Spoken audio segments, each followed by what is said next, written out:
नमस्तुभ्यं दयानिधे भुवनेश्वरि भवतारिणी मङ्गलमोक्षप्रदायिनि कामनसिद्धकामेश्वरी शक्तिशैलसमन्विता अधिष्ठात्री असमदेशे आवाहयामि सर्वदा सिद्धक्षेत्रनीलाञ्चले शक्तिपीठ प्रतिष्ठितम् नमस्तु कामाख्या देव्यै च तेजोमयं दिव्यं प्रणमामि सदा भक्त्या मां कामाख्या परं शुभं कामाख्ये वरदे देवी नीलपर्वतवासिनि त्वं देवी जगन्माता योनिमूर्ते नमस्ते। Hello guys, good morning, welcome back to my channel. আমি অনিন্দ আর আমি চলে এসেছি আজ একটা নতুন ভিডিও নিয়ে। আশা করি থাম্বনেল দেখে বুঝেই গেছো যে আজকের ভিডিওটা কি। হ্যাঁ, ঠিকই ধরেছো, আমি এখন আছি গুয়াহাটিতে। যাকে আজকে হলো গুয়াহাটি ট্যুরের প্রথম দিন। আমি এখন সকাল 6:30। আমি ফ্রেশ হয়ে গেছি, স্নান দান করে একদম পাঞ্জাবি করে রেডি। কারণ বুঝতেই পারছো প্রথম দিন গুয়াহাটি আসা, গুয়াহাটিতে ট্যুর শুরু করা মানে যেখানে প্রথমে যাওয়া সেটা হচ্ছে কামাখ্যা মন্দির। গুয়াহাটি ট্যুরে আসবা বা নর্থ ইস্ট ট্যুরে আসবা, আরে কামাখ্যা যাবা না তাহলে কিন্তু পুরো নর্থ ইস্ট ট্যুরটাই তোমার বৃথা হয়ে যাবে বলতে গেলে। তো অনেকদিন ধরে ইচ্ছা ছিল কামাখ্যা যাবো এবং আজকে ফাইনালি আশা করি সেই ইচ্ছা পূরণ হতে চলেছে। বাই দ্য ওয়ে, আমি এর আগের ভিডিওতে মালদা থেকে গুয়াহাটি আসা ভ্লগ বানিয়েছি অ্যান্ড গুয়াহাটিতে সে কোথায় থেকে হোটেল নিয়েছি, কোথায় আছি, রুম ট্যুর, সে সব কিছু তোমাদেরকে আমি আগের ভিডিওতে দেখিয়েছি। সেই আগের ভিডিওতে তোমরা যদি না দেখে থাকো তো আমি আই বাটনে এবং ডেসক্রিপশনে সেই লিঙ্কটা দিয়ে দেবো। তোমরা চাইলে সেখান থেকে অবশ্যই আমার আগের ভিডিওটা দেখে নিও। তো চলো, হোটেল থেকে বেরিয়ে এখন যাওয়া যাক মন্দিরের উদ্দেশ্যে। জয় মা কামাখ্যা। অটোতে উঠে পড়েছি, এখন বাজে 6:45। অটোতে উঠে পড়েছি আর এখন যাচ্ছি কামাখ্যা মন্দির। চলো, মন্দির যেতে যেতে তোমাদেরকে পুরো শুটটা দেখাই। সকালের গুয়াহাটি শহর, বেশ ঠান্ডা ঠান্ডা ওয়েদার, সুন্দর হাওয়া বইছে অ্যান্ড তোমাদেরকে সঙ্গে নিয়ে আমার আজকের গন্তব্য সেই নীলাচল পাহাড়। অ্যান্ড যেতে যেতে প্রথমে যেটা চোখে পড়বে সেটা হলো এই নেপালি মন্দির অ্যান্ড এইটা হলো অ্যাকচুয়ালি একটা রাধাকৃষ্ণ মন্দির।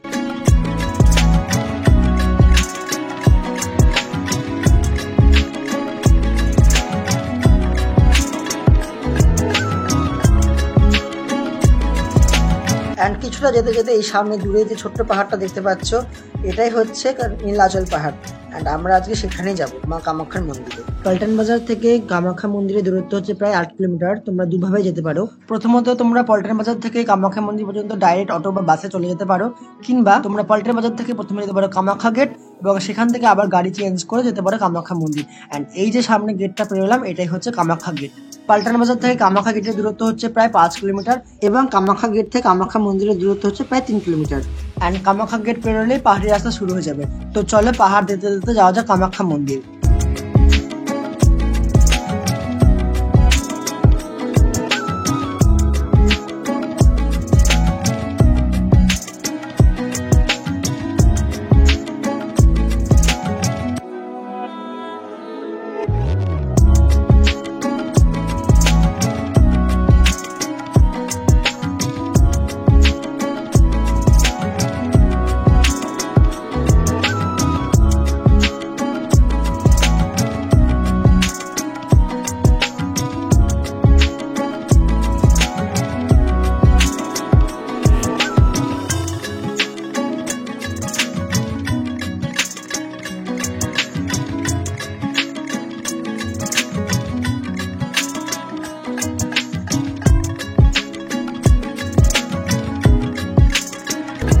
ব্যাস পৌঁছে গেছি কামাখ্যা মন্দির অ্যান্ড এখানে তোমাদেরকে গাড়ি নামিয়ে দেবে অ্যান্ড এখান থেকে দেখবে রাস্তার দুধারে সব পুজো সামগ্রী কেনার দোকানগুলো শুরু হয়ে যাবে এবং বাকিটা রাস্তায় এখান থেকে তোমাদেরকে একটু হেঁটে যেতে হবে। তো চলো এবার যাওয়া যাক। ওখানে গিয়ে কিন্তু তোমাদেরকে আগে কুপন সংগ্রহ করতে হবে। তোমরা জেনারেল লাইনে দাঁড়াও কিংবা ভিআইপি লাইনে দাঁড়াও না কেন, এই কুপনটা কিন্তু তোমাদেরকে সংগ্রহ করতেই হবে।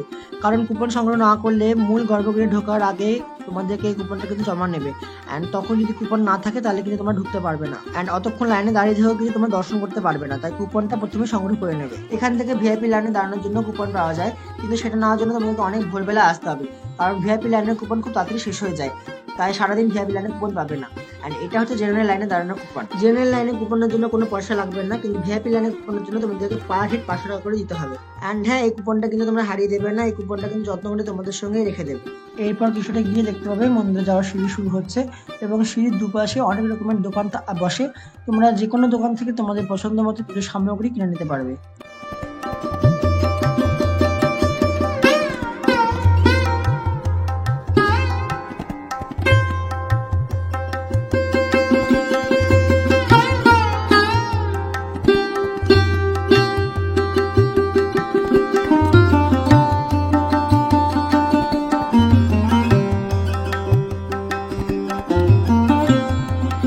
তারপর আমরা ডালা নিয়ে নিই পুজো দেওয়ার জন্য, এবং দোকানে দেখতে পাচ্ছ কত রকমের ভ্যারাইটিস জিনিসপত্র আছে, তোমাদের যেটা খুশি তোমরা সেটা নিতে পারো। অ্যান্ড আর একটা কথা, তোমরা যেই দোকান থেকে ডালা নেবে সেই দোকানে কিন্তু তোমাদের জুতো খুলে রেখে দেবে।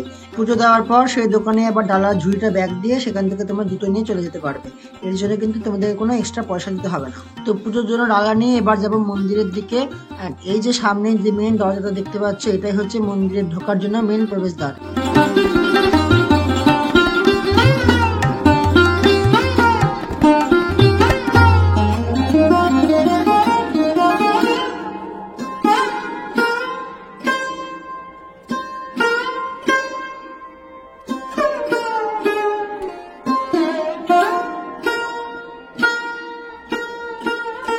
তো এবার মন্দিরে জেনারেল লাইনে দাঁড়ানোর জন্য মন্দিরে ঢুকে ডান দিকে গিয়ে যে সিঁড়িগুলো পড়বে সেই সিঁড়িগুলোতে উঠে সোজা চলে যেতে হবে।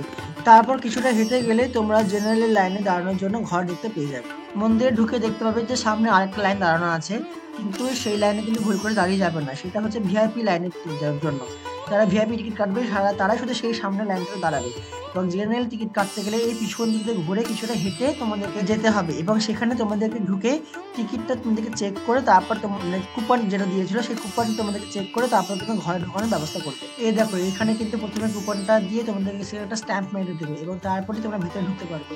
তারপর ভিতরে বসার ব্যবস্থা করা আছে, দেখো কত লোক এখানে বসে আছে। তারপর এখান থেকে আস্তে আস্তে লোক ছাড়বে এবং তারপর লাইনে গিয়ে দাঁড়াতে হবে। তবে লাইনে দাঁড়ানোর আগে প্রথমে আমরা যাচ্ছি সৌভাগ্য কুণ্ডে। মন্দিরের ঠিক পাশে সৌভাগ্য কুণ্ড আছে। সবাই বলে যে মন্দিরে পুজো দিতে যাওয়ার আগে নাকি এখানে ভালো করে হাত পা ধুয়ে মাথায় জল ছিটিয়ে তারপর যেতে হয়। অনেকে এখানে স্নানও করে, তর্পণও করে। বলা হয় এই সৌভাগ্য কুণ্ডের জল অত্যন্ত পবিত্র এবং এই জলে স্নান করলে নাকি হারানো সৌভাগ্য ফিরে পাওয়া যায়। তো তাই জন্য সবার মতো আমরাও এখানে আগে ভালো করে হাত পা ধুয়ে মাথায় জল ছিটিয়ে নিয়েছিলাম, তারপর মন্দিরে পুজো দিতে গিয়েছিলাম। অ্যান্ড এই সৌভাগ্য কুণ্ডের পাশে মানে একটাই জল, দেখবি মাঝখানে একটা পার্টিশন দেওয়া আছে।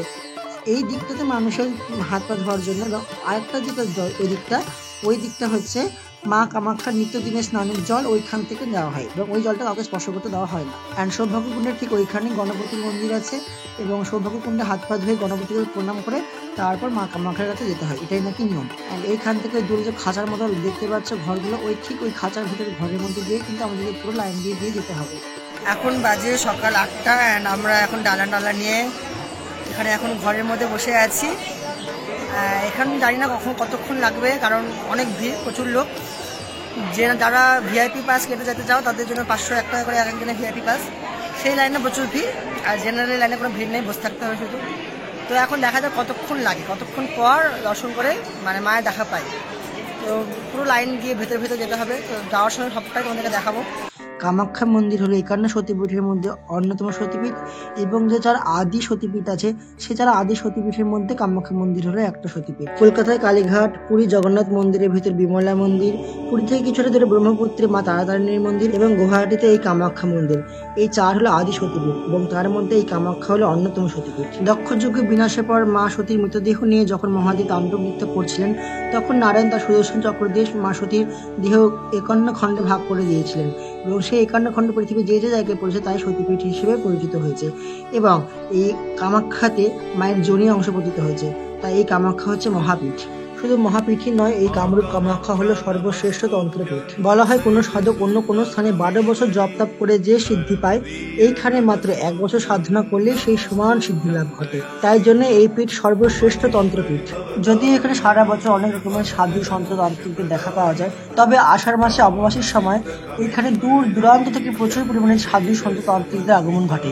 মনে করা হয় আষাঢ় মাসের অম্বুবাচীর সময় আর 5টা সাধারণ নারীর মতো মা কামাখ্যা 4 দিনের জন্য রজস্বলা হন, তাই এই সময় মূল মন্দিরের গর্ভগৃহে বন্ধ থাকে। এই সময় মূল মন্দিরের ভিতরে কাউকে প্রবেশ করতে দেওয়া হয় না, তবে মন্দির চত্বরে বিশাল বড় করে মেলার আয়োজন হয় এবং দূর দূরান্ত থেকে প্রচুর পরিমাণে সাধু সন্ত তান্ত্রিকরা সেখানে আসেন। এও বলা হয় এই সময় নাকি ব্রহ্মপুত্রের জল পুরো লাল হয়ে যায় এবং 4 দিন পর যখন মন্দিরের গর্ভগৃহ খোলা হয় তখন মায়ের রক্ত বস্ত্র ভক্তদের মধ্যে বিলি করা হয় এবং সেই বস্ত্র নেওয়ার জন্য এখানে প্রচন্ড পরিমাণে ভিড় হয়।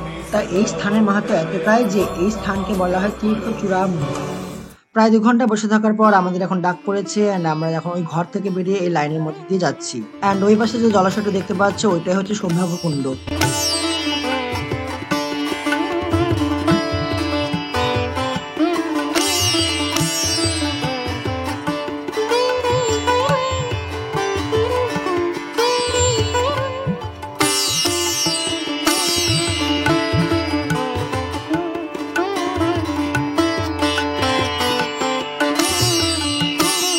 আমরা সকাল 7:30টার সময় ওই যে তোমাকে প্রথমে ঘর দেখিয়েছি ওই ঘরে বসে বসেছিলাম। এখন বাজে 12:15। কটা হলো, কত ঘন্টা? 4-5 ঘন্টা অলরেডি হয়ে গেছে, এখনো লাইনে পড়ে আছি এবং এখন অনেক বড় লাইন। তবে একটা জিনিস ভালো যে এইখানে বসার সমস্ত ব্যবস্থা আছে, দাঁড়িয়ে থাকার কোনো প্রবলেম নেই। এতক্ষণ ধরে তোমরা বসে বসে আসতে পারো, সেটা কোনো সমস্যা হবে না। এতক্ষণ ধরে না খেয়ে থাকতে পারো না, বা অনেকেই টয়লেটে প্রবলেম থাকতে পারে, স্বাভাবিক। তো তাদের চিন্তা করার কোনো কারণ নেই। এখানে অনেক গার্ড থাকে গেটে গেটে মোড়ে মোড়ে, মানে প্রতিটা লাইনে মোড়ে মোড়ে গার্ড থাকে। সেখানে গার্ডদেরকে বললেই ওনারা যে প্রথমে তোমাদেরকে যেটা দিয়েছিলাম কুপন, সেই কুপনটা কিন্তু তোমাদেরকে পুরোটার সঙ্গে রাখতে হবে, কারণ কুপনটা হারিয়ে দিলে কিন্তু আর কোনো গল্প নেই, কুপনটা রাখতেই হবে। তো সেই কুপনে ওনাদেরকে বললে ওই কুপনটা তোরা সিগনেচার করে দেবে। তোমরা তখন বাইরে গিয়ে টয়লেট বা খাওয়া দাওয়া যা সমস্যা করে আসতে পারো। এসে নিয়ে আবার ওই গার্ডটাকেই বলবে ওই লাইনে দাঁড়াতে, তারপর আবার তোমরা পুরো লাইনে দাঁড়াতে পারবে। মানে তোমরা লাইন থেকে বেরোতেও পারো, আবার আসতেও পারো, কোনো সমস্যা নেই। কিন্তু একটা কথা, সবাই মিলে যতদিন দল থাকবে সবাই মিলে একসাথে চলে যাও না, তাহলে আর কিন্তু কোনো লাইন থাকবে না। ভাগে ভাগে পার্টে পার্টে করে যেও, মানে 3 জন গেলে বা 3 জন থাকলে এরকম করে গেলে তাহলে তোমাদের মানে বাইরে গিয়ে খাওয়া দাওয়া করে আসতে পারবে, কোনো সমস্যা নেই। কোথায় বাথরুমের ব্যবস্থা আছে বা কোথায় খাওয়া দাওয়ার ব্যবস্থা আছে, অন্নভোগের ব্যবস্থা, তোমাদেরকে আমি সমস্তটা দেখাবো। আগে আমি পুজো কমপ্লিট করি, কখন হোক দেখা যাক, তারপর তোমাদেরকে পুরো ডিটেলসে সম্পূর্ণ দেখাচ্ছি। মন্দিরের সিঁড়িতে ওঠার সময় এই কামাখ্যা সুইটসগুলো দোকানটা পড়বে এবং এখানেই তোমরা সকালে জলখাবার খেয়ে নিতে পারো, নইলে তোমাদেরকে অনেকটা নিচে নামতে হবে খাবারের জন্য, কারণ উপরে মন্দির চত্বরে আর তেমন কোনো খাবারের দোকান নেই। আর মন্দিরের ঠিক পাশে রয়েছে অনুসন্ধান কেন্দ্র এবং তার ঠিক পাশে রয়েছে শৌচালয়, বেশ পরিষ্কার পরিচ্ছন্ন এবং এখানে কিন্তু কোনো মূল্য লাগবে না। পৌরাণিক কিংবদন্তি অনুসারে এই মন্দির তৈরি করেছিলেন স্বয়ং কামদেব। বলা হয় মহাদেবের রোষে কামদেব ভস্মীভূত হয়ে যাওয়ার পর কামদেবের স্ত্রী রতি মহাদেবের তপস্যায় বসেন। তখন তপস্যায় তুষ্ট হয়ে মহাদেব কামদেবকে এই কামাখ্যায় এসে তপস্যা করতে বলেন এবং সেই তপস্যা করার পর কামদেব তার আগের রূপ ফিরে পান। তাই এই স্থান কামরূপ নামেও পরিচিত। শুধু তাই নয়, এই স্থানে ভক্তের সকল কামনা পূর্ণ হয়, তাই এই স্থান কামরূপ কামাখ্যা নামেও অভিহিত। পরে কালাপাহাড়ে এই মন্দিরটা ভেঙে দিলে কোচবিহারের রাজা পুনরায় নতুন করে এই মন্দিরটা আবার তৈরি করেছিলেন। অথচ কোচবিহারের রাজবংশের কারোরই এই মন্দির দর্শনের অনুমতি নেই। তার পিছনে রয়েছে একটা অন্যান্য কাহিনী। বলা হয় মা কামাখ্যা যখন এখানে নাচ করতেন, সেই নাচ দেখার অনুমতি একমাত্র পুরোহিতদেরই ছিল, কিন্তু কোচবিহারের রাজা একদিন প্রায় জেদ করেই মা কামাখ্যার নাচ দেখতে চান এবং প্রায় লুকিয়ে মা কামাখ্যার নাচ দেখার চেষ্টা করেন। তাই সেই মুহূর্তেই মায়ের রোষে কোচবিহারের রাজার চোখ নষ্ট হয়ে যায় এবং কোচবিহারের রাজবংশের উপর অভিশাপ নেমে আসে। যদি কোনোদিনও সেই রাজবংশ থেকে কেউ এই মন্দির দর্শনে আসে, তাহলে সেই বংশ তখনই নির্বংশ হবে। তাই আজ পর্যন্ত কোচবিহারের রাজবংশের কেউ এই মন্দির দর্শনে আসে না। এমনই কত শত শত কাহিনী জড়িয়ে রয়েছে এই মন্দিরের প্রতি কণায় কণায়। এছাড়াও এখানে সব থেকে যেটা গুরুত্বপূর্ণ ব্যাপার সেটা হচ্ছে এখানে কিন্তু মায়ের কোনো মূর্তি নেই। হিন্দুদের মধ্যে সর্বত্র মূর্তি পুজোর প্রচলনটাই বেশি হলেও একমাত্র এই স্থানে মাকে নিরাকার রূপে পুজো করা হয়। তাই এখানে মূল গর্ভগৃহের ভিতর দেখার মতো কিচ্ছু নেই, কোনো বিগ্রহ নেই, কিন্তু সব থেকে যেটা বড় ব্যাপার এখানে মাকে স্পর্শ করা যায়। গর্ভগৃহের ভিতর যোনি মণ্ডল থেকে যে জল নিঃসৃত হয় সেই জলকেই স্পর্শ করতে হয় এবং সেখানেই মায়ের উপস্থিতি অনুভব করা যায়। গর্ভগৃহের সামনে এই যে মন্দির দেখছো, এর ভেতরে সিংহাসনের উপর মায়ের মূর্তি রয়েছে, যদি সেটা সম্পূর্ণ ফুল দিয়ে ঢাকা থাকে এবং এর পিছন দিক দিয়ে গিয়ে গুহার মধ্যে নেমে মায়ের মূল শিলাখণ্ড তোমরা দেখতে পাবে এবং সেখানে তোমরা সেই শিলাখণ্ডের থেকে জল স্পর্শ করতে পারবে। তাই সত্যি এই স্থান তীর্থচূড়ামণি।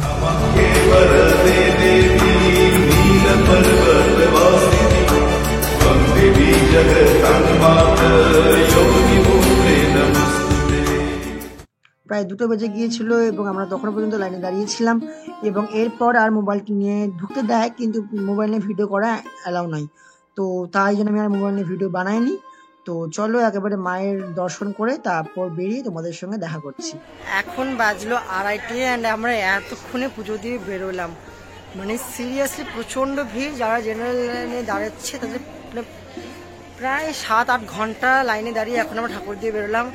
এবার যাব, ওখানে ফ্রি কুপন দিচ্ছে ভোগের, অন্নভোগের, সেখানে ভোগ নিব এবং এখানে আরও অনেক 10 মহাবিদ্যার মন্দির আছে, পারলে সেগুলোতে যাবো। দেখা যাক কোথায় কি যেতে পারি, আর তোমাদেরকে যতটা সম্ভব দেখাচ্ছি আমি। অন্নভোগ নেওয়ার জন্য তোমাদেরকে একেবারে মন্দির থেকে নিচে নেমে আসতে হবে, যেখানে মন্দিরের সিঁড়ি শুরু হয় সেইখানে। এবং এই অন্নভোগ নেওয়ার জন্য কিন্তু তোমাদের কোনো পয়সা লাগবে না, একদম বিনামূল্যে এই অন্নভোগ তোমরা পেয়ে যাবে। শুধু তার জন্য তোমাদেরকে একটা কুপন সংগ্রহ করতে হবে এবং সেই কুপনটা দুপুর 12টা থেকে বিকেল 4টে পর্যন্ত দেয়। এই যে দেখছো অন্ন সেবা ক্ষেত্রে, এই অন্ন সেবার ক্ষেত্রের ভেতরে গিয়ে, এই ঘরের ভেতর গিয়ে তোমাদের এই কুপনটা সংগ্রহ করতে হবে। কিন্তু তখন যেহেতু বেলা হয়ে গিয়েছিল তাই তখন বাইরে এই কুপনটা দিচ্ছিল, যদিও কুপনটা 12টা থেকে 4টার মধ্যেই দেয়, তোমাদেরকে 4টার মধ্যে গিয়ে কুপনটা কিন্তু সংগ্রহ করতে হবে। কুপন নেওয়ার পর যে ঘরের মধ্যে দেখতে পাচ্ছ, এখান দিয়ে গিয়ে একদম সোজা চলে যেতে হবে এবং সোজা গিয়েই তোমাদেরকে সেখানে এই কুপনটা প্রথমে জমা দিতে হবে এবং সেই কুপনটা জমা দেওয়ার পর তোমাদেরকে ওখান থেকে একটা থালা দেবে এবং থালাটা নিয়ে তোমাদেরকে খাবার নেওয়ার জন্য যেতে হবে। ভোগ প্রসাদের মধ্যে এখানে রোজই তোমাদেরকে খিচুড়ি আর তরকারি, পায়েস, সুজি এবং পাঁপড় দেবে এবং এর সাথে লুচিও থাকে, কিন্তু তখন মানে লুচিটা শেষ হয়ে গেছিলো, তখন লুচিটা দেয়নি, মানে আমাদের যারা পরে নিচ্ছিল তাদেরকে দেখলাম দিল, তো আমি আর পরে যদিও নিইনি। তারপর ছেলেদের জন্য কিন্তু দাঁড়িয়ে দাঁড়িয়ে খাওয়ার ব্যবস্থা আছে এবং মেয়েদের জন্য আলাদা দিকে বসার ব্যবস্থা আছে, মানে ছেলেরা আলাদা জায়গায় খায় এবং মেয়েরা আলাদা জায়গায় খায়। এই ভোগ প্রসাদের মধ্যে তুমি খিচুড়ি এবং তরকারি যতবার খুশি নিতে পারো, কিন্তু বাকি জিনিসগুলো তোমাকে একবারই দেবে। এবং সত্যি কথা বলতে এই ভোগ প্রসাদটা জাস্ট খুবই সুন্দর খেতে। তো চলো তোমাদেরকে এবার বাকি 10 মহাবিদ্যার মন্দির দেখাই। মন্দিরের সিঁড়িতে ওঠার সময় পাশে যে প্রথম মন্দিরটা পড়বে সেটাই হচ্ছে কালী মন্দির। মন্দিরগুলোর ভেতরে কিন্তু ক্যামেরা করা অ্যালাউ নয়, তাই মন্দিরের ভেতরে কিন্তু কোনো ক্যামেরা করিনি। অ্যান্ড এই মন্দিরগুলোর ভেতরে কিন্তু মায়ের কোনো মূর্তি নেই, শুধুমাত্র শিলার রূপে মাকে এখানে পুজো করা হয়। তারপর কালী মন্দির থেকে আর একটু উপরে উঠে গেলে মা তারার মন্দির পড়বে এবং এই মন্দির দুটো কিন্তু একদম মেন মন্দিরে যাওয়ার রাস্তার মধ্যেই পড়ে। মা কালী এবং মা তারার মন্দির কিন্তু পাশাপাশি আছে। 10 মহাবিদ্যার মধ্যে 7 মহাবিদ্যার মন্দির কিন্তু আলাদাভাবে রয়েছে এবং বাকি 3 মহাবিদ্যা কিন্তু মূল মন্দিরের ভিতরেই রয়েছে। এবং মা তারা মন্দিরে ওঠার জন্য এই সিঁড়ি দিয়ে উপরে উঠতে হবে, কিন্তু তখন মাকে যেহেতু দুপুরে অন্নভোগ দেওয়া হয়েছিল তাই কিছুক্ষণের জন্য মন্দির বন্ধ ছিল, তাই মন্দিরের ভিতরে আমি ঢুকতে পারিনি। ওই দিকে যেখানে অন্নভোগ দেওয়া হয় তার ঠিক পাশেই ছিল মা ছিন্নমস্তার মন্দির। মূল মন্দির হোক কিংবা বাকি 10 মহাবিদ্যার মন্দির, প্রত্যেক মন্দিরের সামনে কিন্তু এভাবে হাড়িকাঠ রয়েছে এবং প্রত্যেকটা মন্দিরের ভেতরে কিন্তু অন্ধকার। তোমাদেরকে প্রথমে দেখালাম যেখানে শৌচালয় রয়েছে, ঠিক তার সামনে দিয়ে গিয়ে কিছুটা রাস্তায় গিয়ে সিঁড়িতে নামলে দেখতে পাবে মা ধূমাবতীর মন্দির এবং এটা হচ্ছে মা ধূমাবতীর মন্দির। এই মন্দিরগুলো কিন্তু বেশ নিঝুম এবং এদিকে অত মানুষজন কিন্তু আনাগোনা করে না। এবং ধূমাবতী মন্দিরের সামনে দেখতে পাবে যজ্ঞবেদী এবং হাড়িকাঠ কিন্তু রয়েছে এবং বুঝতে পারছো আশা করি যে এই মন্দিরের ভিতরটা কতটা অন্ধকার। যাই হোক, এবার এই সিঁড়ি ধরে কিন্তু আমাদেরকে অনেকটা নিচে নেমে যেতে হবে মা ভৈরবীর মন্দিরে যাওয়ার জন্য। ভৈরবীর মন্দিরের ওখানে একটা পুকুর রয়েছে এবং সেখানে নাকি অনেক প্রাচীন কচ্ছপরা থাকে। তো দেখো সবাই সিঁড়ি দিয়ে এখানে নামছে এন্ড ওই যে দূরে পুকুর দেখতে পাচ্ছ, ওইখানে রয়েছে মা ভৈরবীর মন্দির। তো আমি আর নিচে যাইনি, তোমরা চাইলে অবশ্যই যেতে পারো। তো 10 মহাবিদ্যার মধ্যে তোমাদেরকে আমি 5 মহাবিদ্যার মন্দির দেখালাম। কালী, তারা, ভৈরবী, ছিন্নমস্তা এবং ধূমাবতীর মন্দির তোমরা দেখতে পেলে এবং মা মাতঙ্গী, মা কমলা এবং মা ত্রিপুরা সুন্দরী কিন্তু মূল মন্দিরের ভিতরেই রয়েছেন। শুধুমাত্র মূল মন্দির থেকে অনেকটা উপরে, প্রায় 1-1.5 কিলোমিটার উপরে মা ভুবনেশ্বর এবং মা বগলার আলাদা মন্দির রয়েছে। তো সেগুলো মন্দিরে আমি যদিও যেতে পারিনি। অ্যান্ড এইখানে কিন্তু দেখো কাচের ফ্রেমের মধ্যে মহাদেব এবং মা কামাখ্যার মূর্তি রয়েছে অ্যান্ড তার উল্টো দিকে একটা ঘর করা রয়েছে এবং সেখানে সবাই মায়ের উদ্দেশ্যে প্রদীপ এবং ধূপকাঠি জ্বালাচ্ছে। তো আমি তোমাদেরকে যতটা সম্ভব কামাখ্যা মন্দিরের আশেপাশে দেখানোর চেষ্টা করলাম, আশা করি তোমাদের ভালো লাগলো। তো এবার ফেরার পালা, যদিও যেতে ইচ্ছা করছে না কিন্তু যেতে তো হবেই। তো মন্দির থেকে নেমে সরকারি বাস পাওয়া যাচ্ছিল অ্যান্ড আমরা সরকারি বাসে করেই পল্টন বাজারে ফিরে যাই। তো কামাখ্যা মন্দির থেকে পল্টন বাজার যেতে বাসে লাগে 30 টাকা করে, যদিও একটু ঘুরিয়েই নিয়ে যায়, অনেকটা সময় লাগে, কিন্তু অনেক টাকা সাশ্রয় হয়, কারণ অটোতে গেলে অনেকটা বেশি টাকা লাগে, তো বাসে গেলে অনেক টাকা সাশ্রয় হবে। অ্যান্ড যেতে যেতে দেখো পাহাড়ের ভিউটা কি সুন্দর দেখা যায়, জাস্ট অপূর্ব লাগলো এই সন্ধ্যার সময় পাহাড়টাকে।